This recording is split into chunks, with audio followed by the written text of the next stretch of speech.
Welcome to Global Perspectives. What are the 21st century challenges for the U.S. Navy? For insights, we turn to Jack Sumi, Director of the U.S. Naval Intelligence Protection and Oversight Office. Global Perspectives with Pulitzer Prize-winning commentator John Bercia. Welcome to the show. Thank you, John. Thanks for having us. Thanks for being here. Well, we're going to get into some very interesting questions, but first, our audience always wants to know a little bit about the guest, and you've had a fascinating military career, different branches. How did you decide to go into the U.S. military? And you started in the Army, and why was that? Somewhat interesting, I believe. I went to a small school in North Carolina called Davidson College in North Carolina, and I was a football player, and I was playing on football scholarship, and several of my fraternity brothers were members of the Army ROTC Corps. And so they indicated to me, they said, hey, you know, you might enjoy this, and it's something to do after you graduate. And I enjoyed, you know, playing Army when I was a kid, but that really wasn't the driving force.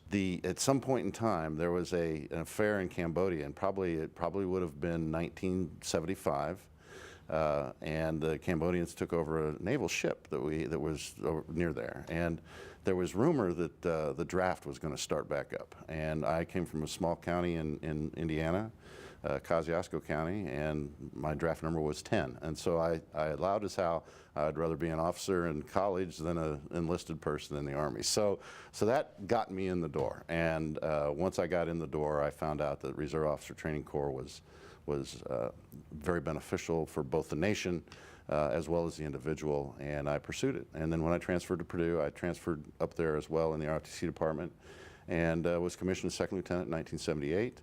And spent 30 years on active federal service with the United States Army. Oh, thank you very much for your service. Thank you. And now you're working in a different branch. Yes. And how did that emerge? How did you move into the intelligence, cybersecurity, et cetera areas? That's a kind of a unique thing as well. When you come up on the end of 30 years, the Secretary of Defense invites you to retire. I mean, by law, you can't stay beyond 30 years in the active force. And so I was coming up on that retirement, and you contemplate whether you want to go into a second career or not. And I spoke with my wife, and she said, well, I think you should, and we enjoyed the Northern Virginia area, so we were looking for employment there. So I went through several different venues. One was this USA Jobs, which is a jobs website for the U.S. government, and applied to several different organizations for senior executive level positions. The one that I was selected for was from the Navy, obviously, and they wanted me to take. I had been involved in psychological operations in the Army, and involved in information operations and influence operations throughout the latter 20 years of my career, and so they wanted to take that experience and use that to help elevate the N2, N6, OpNav N2, N6 is the Director for Intelligence, and it's Information Operations now, but at that time I was Director for Intelligence, and the Directorate for Communications. They merged the two. And it was like, we have to communicate this to Congress, we have to communicate this to the retired Navy people, we have to communicate this to the civilian population that supports the Navy. And so they hired me for that expertise. And once I got into doing that, I did that for about a year and a half. And then, surprisingly, the Deputy Secretary of Defense at the time, his name was Bill Lynn, he stood up in the policy office in the Department of Defense. He stood up an office called Cyber Policy. This was in 2010, and there was no cyber policy office on the Department of Defense. And the first Deputy Assistant Secretary of Defense for cyber policy was a friend of mine named Bob Butler. And he knew I was in the Navy, he knew I was a civilian, and he was kind of given carte blanche to go find people to help populate this office. And so he came over to the Navy, and he asked the Deputy Chief of Naval Operations, was a Vice Admiral named Jack Dorsett, if I could be detailed to OSD. And so I went over to OSD Cyber Policy and helped stand up the OSD Cyber Policy Office in 2010. And that's where I started looking at cybersecurity issues. And then eventually moved into where you are now. That's right. It came back to the Navy. Yes, sir. So to help our audience understand where the United States is in the 21st century in terms of the threats that it faces, and what is being done, generally speaking, in the intelligence community, in the Navy and elsewhere to deal with it. How would you, I know it's a huge task, but how would you capsulize the threat we face in We are facing a very agile, technologically smart, agile, and burgeoning threat. And I say that because the United States is the world's largest economy. We have the most capable naval forces. We have the most capable armed forces in the world. We do spend a great deal of our nation's resources on research and development to stay ahead of potential peer competitors out there. And so we make a very lucrative target. And combine that with the fact that we have an open society, and we should have an open society. I mean, that's how our society was developed. We have an open society, and we don't like to keep secrets. So we like to protect our secrets to the extent that we need to. But again, when we work at higher levels, you know, it's so important that we try and maintain those secrets to the extent that we can, and then at some point in time we release those out to the public. So that marriage of this amazing technology that's out there for communications and understanding and creating databases and storing of information that you couldn't store so many years ago, combined with our kind of openness, makes us a very lucrative target. And so we have adversaries that will use cyber technology for the specific reason of sweeping up all that data through either intelligence methods or either just for business. They'll sweep it up for business, they'll sell it to competitors and say, you want to build the next, you know, the next cool go fast boat and be in the boating market? Here, I'll sell you the CAD drawings from the company that's doing it in the United States. So what happens is we spend the money on research and development, we put all the time and effort into the activity, and the adversary can come in through cyber, taking that information and then use it to their benefit and leap ahead of us, or at least become a peer competitor virtually overnight. And so that's why it has become what it is. And it's the technology of today, the speed and the ability for this technology to move that has made us that target. So I guess a question that many people want to know the answer to is, how safe are we? Are enough steps being taken, not to guarantee our safety, but to make sure we're as safe as possible? And what is the threat that we face from the so-called rising powers? Russia has always been a sea power in modern times, and now seems to be projecting Certainly. More and more. And China is a rising sea power, et cetera, et cetera.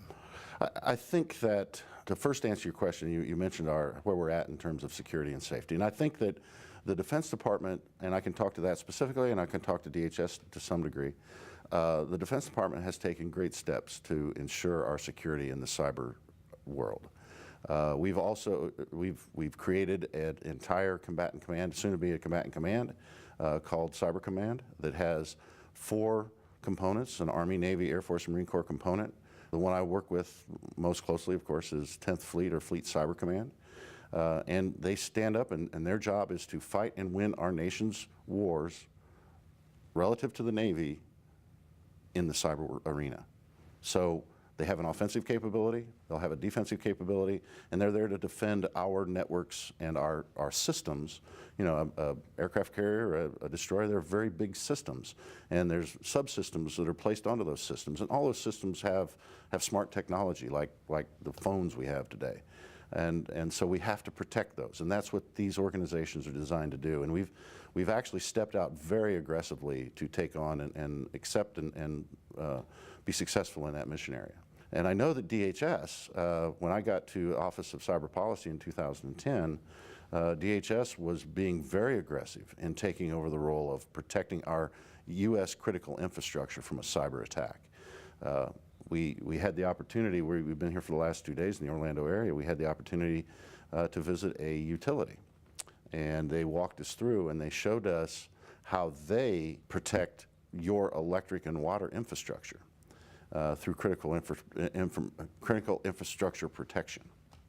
And this is all a fallout of what DHS has been trying to put in place since 2010. And so I feel confident that although there's vulnerabilities out there, and there's never absolutes in the cyber world, I feel confident that the United States has moved forward very aggressively to take on this threat, to protect our critical infrastructure. You know, I think when I started in this in 2010, it was like, okay, could an adversary take down the eastern seaboard, and all of a sudden the Pentagon can't talk to the combatant commanders out in the Pacific or combatant commanders in Europe and direct us in war? I think we're well beyond that. I think we're safe in that regard. And I think that DHS has put in place a lot of protocols that ensure the safety of our critical infrastructure that we depend on daily here in the United States. I don't know if that fully answered your question. But. Well, no, these are questions that unfortunately can't be answered. Right. It is such a short period of time as what we have here. But as you look around the world, without getting into specific threats, but generally speaking, what are the areas you're worried about, the trouble spots that seem to be generating a lot of concern for us as a country? Well, and I'm speaking as a concerned citizen, quite honestly. I mean, I'm a defense intelligence officer, but I don't work in that arena. I work in a different area. So, but as a concerned citizen, North Korea concerns me. I think that we're seeing activity there that we had not seen in the previous regime, and it's concerning activity, and certainly. You know, our Defense Department is very concerned of how we would address that and mitigate that threat as time moves forward. I think Chinese activity in South China Sea, stopping the flow of legitimate shipping through an open ocean area, that's of concern to me as well. Maintaining our open seaways is a concern. The Middle East will continue to be a concern of mine until ISIS and whatever, you know, Al-Qaeda and ISIS and whatever follows ISIS is eradicated. And to me, I was involved in psychological operations for almost 20 years. And to me, you can't kill enough terrorists to win that war. You have to offer them a different dialogue. There has to be a different picture of their future that they can adhere to that moves them away from terrorism. Terrorism is a scourge. We need to address it. Terrorist acts in first world countries where we don't expect it, and we see, you know, our youth being targeted, our you know, people that have never been combatants and never will be a combatant being targeted is reprehensible. The terrorists think it's a legitimate target. We have to eradicate the world of terrorism. I don't know that we ever will, but I think we can mitigate it to such a point that it's not as much concern. Well, so that's the kind of areas I look at. They frequently call terrorism one of the world's oldest professions or activities. Absolutely. For a reason, and I think eradicating it probably is unrealistic, but controlling it well beyond where we are now would, I think, be a comfort to a lot of people. Drawing on your psychology background, can you help us understand what it is that compels a person or a group to strike out at young people? In particular, they seem to be the most innocent and vulnerable among us, and yet terrorists frequently target locations where there are young people, whether it's entertainment or education or something else. Why? How can they do that so easily? I can't speak to an individual and how he can cross that line. What I believe I can speak to is the fact that in a world where you feel that you're oppressed for whatever reason, or you feel you've been wronged for whatever reason, and your only ability to make a statement that is heard is through an act of this nature, that's what they gravitate toward. But my understanding, and I worked, you know, doing this counterterrorism work at U.S. Special Operations Command basically for the last 3 years of my career, so that would have been 95 to 98, excuse me, 2005 to 2008, I'm not that old yet. What we looked at is the leadership structure of the terrorist entities would look for individuals who are susceptible, that had already expressed a belief that they've been wronged as a people, as a culture. And then they would bring them in, and then they would inculcate them through a process that would get them to the point where they're willing to sacrifice their lives in this manner. Again, I think they know that they can't ever develop a capability to take on the United States or Great Britain or any Western country militarily. So this is how you do it in a non-military way. You hit people where it hurts the worst, and what it is, they're not trying to kill young people. They're trying to send a message. That's the real issue. And in killing young people, they send a stronger message. And it just works in there, and whatever their gestalt is, it just works for them.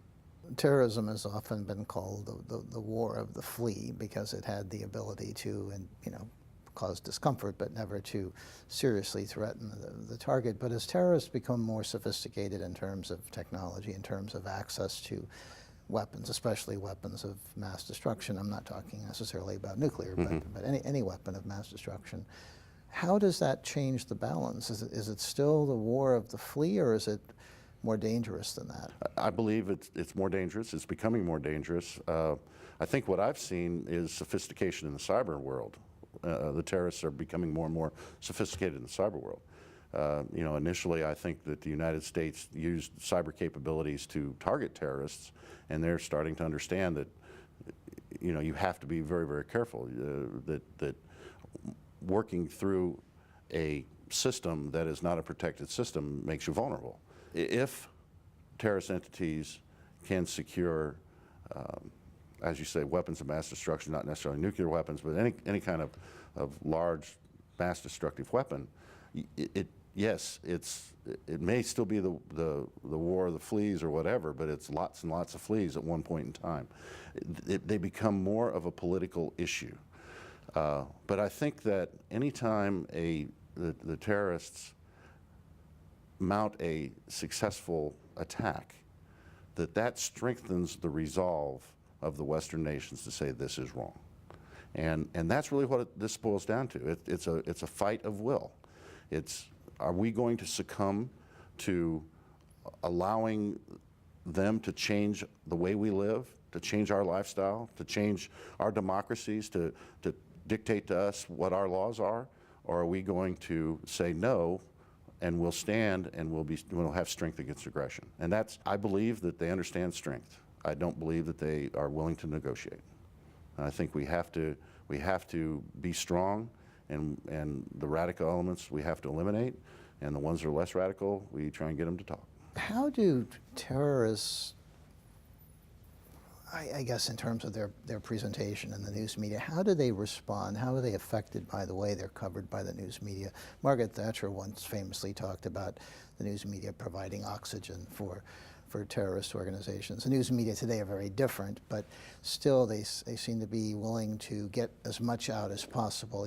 Some kind of terrorist attack takes place, they start reporting exactly what was used, probably sharing information that ought not be shared.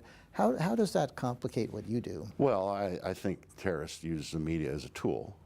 I don't believe the Department of Defense or any agency of the government would look at the media as a tool. We look at the media as a means to communicate what we're doing to the American public, because we're public servants and the American public should know what we're doing. The terrorist needs the media to give them that throw weight when it comes. I mean, if an explosion goes off in a souk in Saudi Arabia, probably a bad example, but pick a Middle Eastern country, and there's no press there, it has no impact.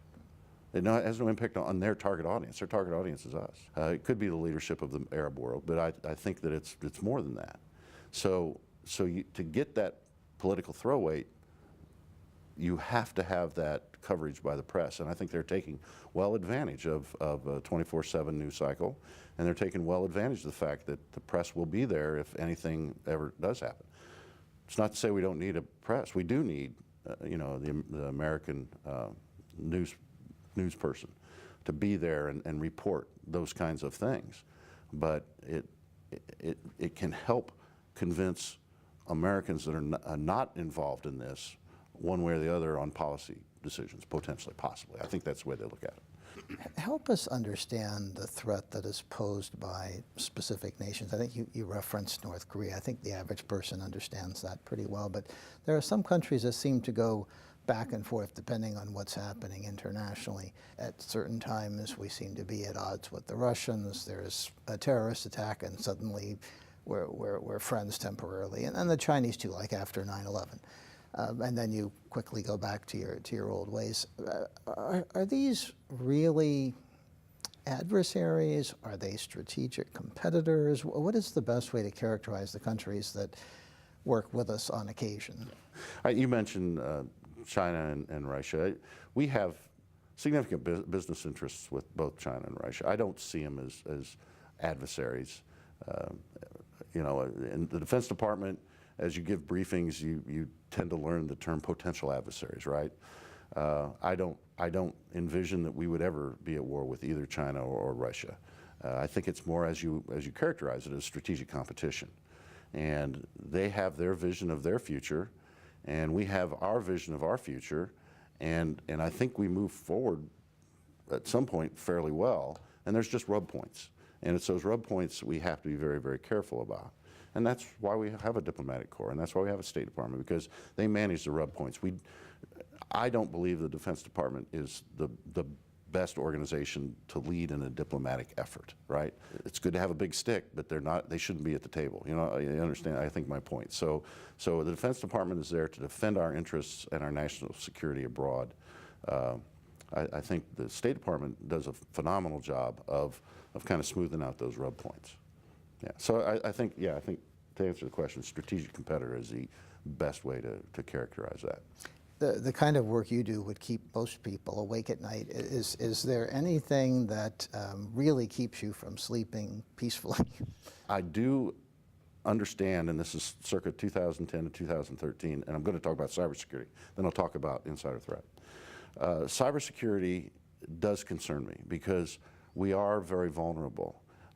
As a society, we're very vulnerable. We use computers for multi-purpose things, and so consequently, we see it more as of a cool thing to have in the corner of a room, or a cool thing to have like an iPad on your chest, than to understand that as you put more and more information into that device, you run the risk of losing that information very quickly. And so consequently, we're very vulnerable. And if I could send one message out to the world, and that's execute your cyber hygiene. And that's a term that maybe a lot of people have not heard, but it's simply when Windows offers you a free patch to your Windows 10 environment, do the patch. That will solve 80% of your problems, right?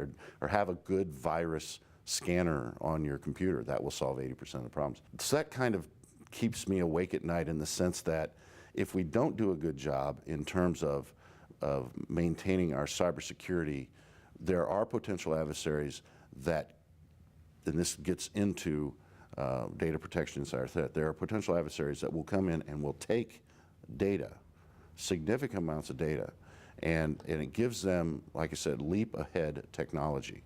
So we spend millions and millions of dollars to do research and development on a weapons system. A contractor, and it wouldn't necessarily be the prime contractor, but it could be a subordinate contractor, right, a subcontractor. That contractor puts that information in their database, and it's millions of dollars of research and development, and it's being converted into an actual device. And now, because they've not kept up with their cybersecurity, all that can be stolen. We are unfortunately out of time, just as it gets more and more fascinating. But thank you so much for joining us today, Absolutely. Jack. Thank you very much. Thanks for having me. I think on behalf of the Department of the Navy, this has been a beneficial trip to Orlando. Great, thank you. And thank you. For Global Perspectives, I'm John Bercia, and we'll see you next time.